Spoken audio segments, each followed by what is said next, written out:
Louis XIV, known as Louis the Great or the Sun King, was King of France from 14 May 1643 until his death in 1715.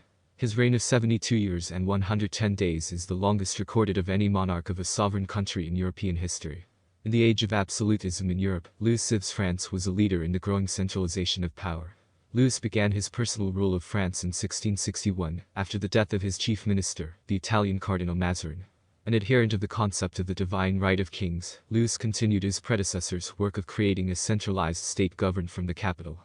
He sought to eliminate the remnants of feudalism persisting in parts of France, and, by compelling many members of the nobility to inhabit his lavish palace of Versailles, succeeded in pacifying the aristocracy, many members of which had participated in the Fronde Rebellion during Louis's minority. By these means he became one of the most powerful French monarchs, and consolidated a system of absolute monarchical rule in France that endured until the French Revolution. He also enforced uniformity of religion under the Gallican Catholic Church.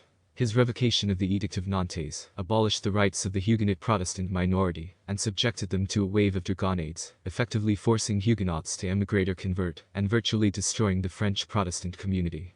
The Sun King surrounded himself with a variety of significant political, military, and cultural figures, such as Mazarin, Colbert, Louvois, the Grand Conde, Turenne, Vauban, Bull, Molière, Racine, Boileau, La Fontaine, Lully, Charpentier, Marius, Lebrun, Rigaud, Bossuet, Laval, Mansart, Charles, Claude Perrault, and Lenotre.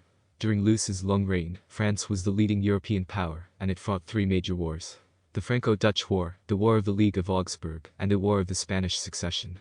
There were also two lesser conflicts: the War of Devolution and the War of the Reunions.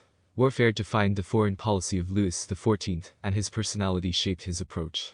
Impelled by a mix of commerce, revenge, and pique, Louis sensed that warfare was the ideal way to enhance his glory. In peacetime he concentrated on preparing for the next war.